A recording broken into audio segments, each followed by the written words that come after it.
So I remember we sat them down, and I said, okay, listen, you know how you love your dog?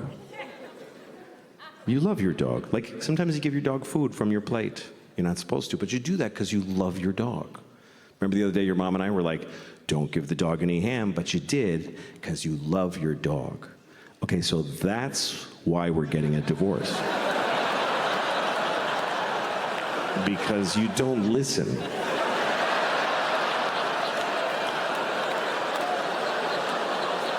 And we just can't take it anymore. It's just too hard to not be listened to. So we're gonna move to separate homes and each have you for half the week because neither of us wants to have you all the time anymore. Yeah, and it's very sad because I love your mother very, very much. And she loves me so much. But we hate you more.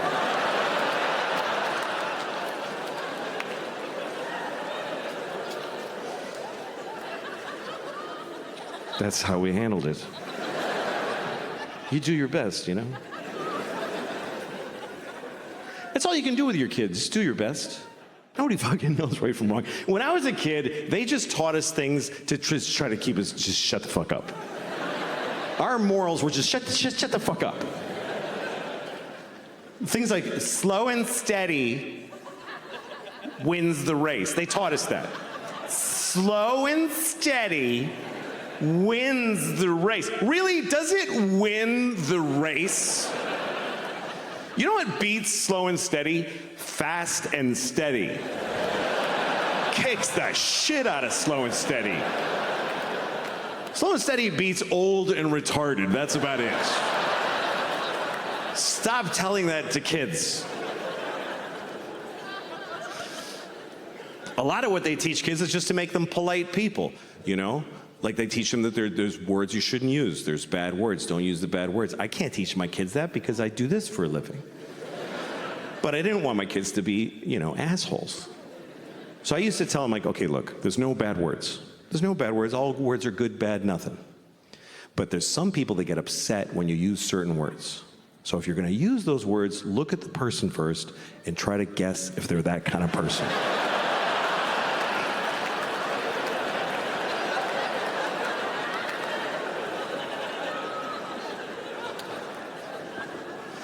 Sometimes you can offend somebody when you weren't even trying to. Like there's certain phrases, certain statements that if you're gonna say them, you should say them without stopping in the middle. Certain things, if you're gonna say them, don't clear your throat in the middle, okay? You don't wanna say things like, there are too many black people suffering from discrimination. So,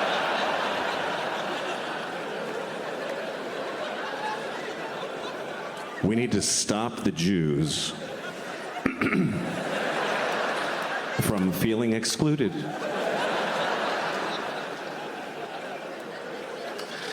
I once fucked a baby, and then I fucked him again. So you want to get through that one. Otherwise, people get the wrong idea. They'll think you only fucked that baby once.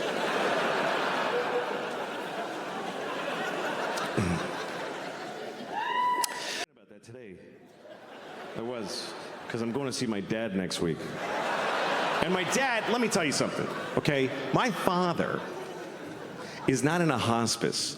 My dad is in a facility being kept alive. For whose benefit? I don't get it. It's just and they just put food in and just, come on, keep going. Like, what does he have, a secret he hasn't told yet?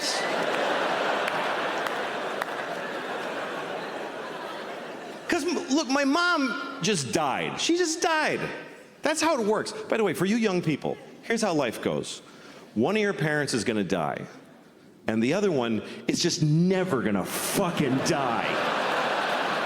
They just will never fucking die, ever.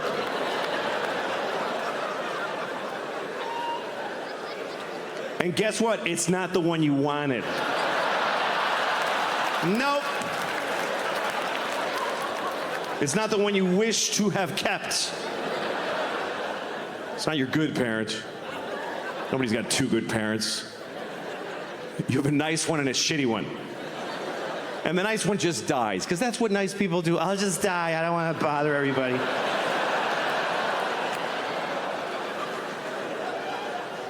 And the shitty one just hangs in there. Yeah, I'm still here. Another day of this. Why? What the fuck for the long life? You can live too long, I think. You can live too long. Some people are 100. Get the fuck out of here. Nobody knows you.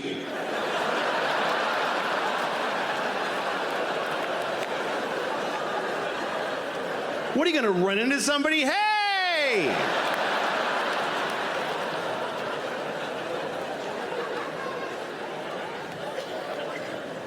Some people are even older. Some people are, you ever read about the oldest person in the world? There's always an oldest person. And sometimes you read about them because the other one just died. That's when they tell you that there's a new oldest person. Last one I read about was 114. 114, he's a teenager after 100.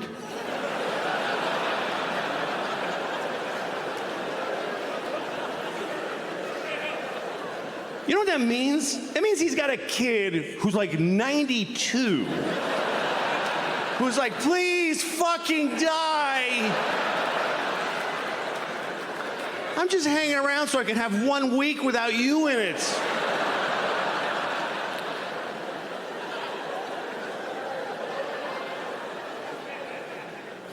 I mean, here's the bad news. You're gonna die. But here's the good news. When you get closer, so that's them, and that's Jesus. Oh, this little part's Jesus. And the weird part is it's not all, like, it's all the same story over and over again. They tell the same story about Jesus' life over again. First Matthew tells it, and then Mark is like, dude, that's not what, you're fucking drunk. Here's what happened. I'll tell you what happened. Hey, Paul, you weren't even here. Shut the fuck up. And I started reading it because I never read it. I was raised Catholic, but they don't encourage you to read in the church. They don't. They don't want you to read this. You know, Jews read this shit in Hebrew. And Baptists sit down, they read together. But the Catholics, they want you to come in the building. They want you to come in and they tell you. And you're like, can I read it? And they're like, no, I'll tell you what happened. You know, sorry, put the book down. But it's interesting because when you read the stories, you know, you think of them as lofty, kind of like, but some of them are just basic life in the Jesus life. Okay, here's one. This is when he turned water into wine. This is his first miracle. This is John chapter 2, okay? Okay, and on the third day, there was a wedding in Cana of Galilee, and the mother of Jesus was there. And both Jesus was called and his disciples to the wedding. And when they wanted wine, the mother of Jesus saith unto him, they have no wine here.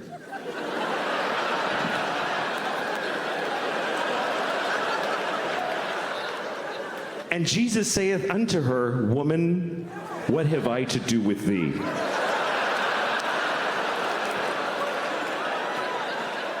Just life. Mary was a fucking alcoholic. He took her to a wedding. There's no fucking wine, Jesus.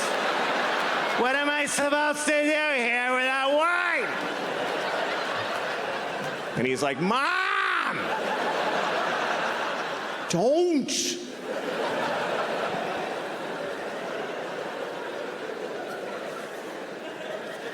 Anyway, you know the rest of the story is that Jesus, he's at the wedding, they had no wine. So Jesus went to the guy running the wedding and he was like, look in the water barrel. Like that, like a close-up magician. Why don't you take a look? Maybe it's not the Red Queen. Go ahead, flip that card over. What do you think? Told him to look in the water barrel, and he looked, and it was wine. He had turned all their water into wine. Everybody rejoiced. Except the guy running the wedding was probably like, we did need some water. It's actually a bigger problem. I have a feeling a lot of his miracles were met with mixed. Like, oh, thanks. That's great, Jesus. Fuck.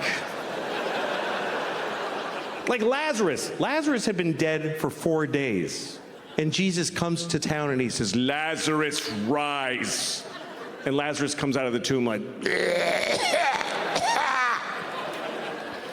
and Lazarus' wife is like, are you fucking kidding me right now?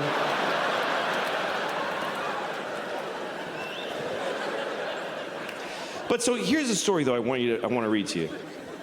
This story, I've never seen it in a Jesus movie. This story is not in any movies about Jesus. And it's not, I never, until I sat and read this, I never heard this story. Because it's weird. This is the story of Jesus cursing a fig tree. Does anybody by applause know of this story? Okay, that's just enough to make it clear. This is true. I mean, nothing's true in here. But I'm just kidding. I don't fucking know. What do I know? I wasn't there. I'm just trying to make it clear that I didn't make it up. They did. But anyway, all right, I don't know. Okay, here's the story. This is Mark chapter 11. It's when Mark went broke.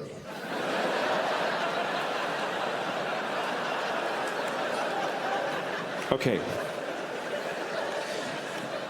And Jesus entered into Jerusalem, and when he had looked around about and seen all things, and the eventide was come, he went out unto Bethany with the 12. See, Bethany was like a suburb of Jerusalem. So he went in Jerusalem. You know, you see all the shit downtown, but you don't stay downtown. You go to the Marriott by the airport. You know? That's what Bethany was. Okay? And on the morrow, when they come from Bethany, Jesus was hungry.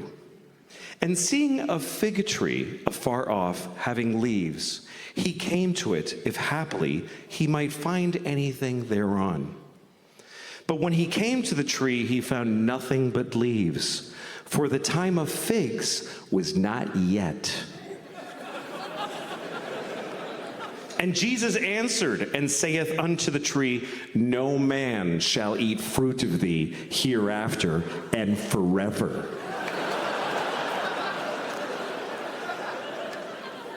And the disciples heard it. And in the morning when they passed by, they saw the fig tree dried up from the roots and dead. And Peter, calling to remembrance, saith unto him, Master, behold, the fig tree which thou dost cursest has withered away and died. And Jesus answered and saith unto them, have faith in God.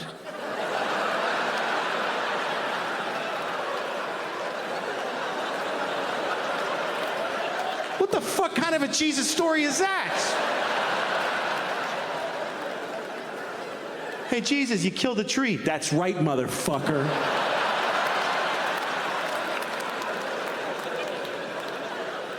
What's the fucking point to this story? What is the moral?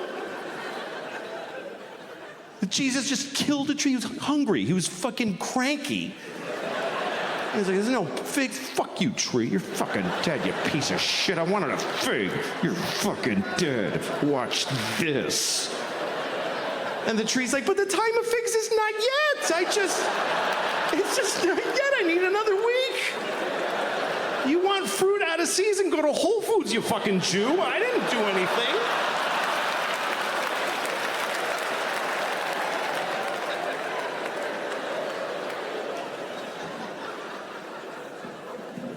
I mean, you can't act like that, man.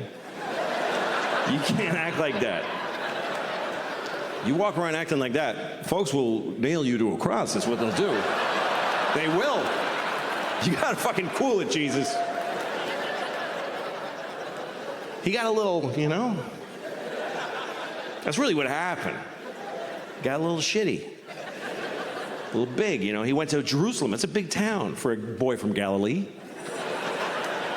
And he didn't just walk into Jerusalem. He walked in and his friends were like,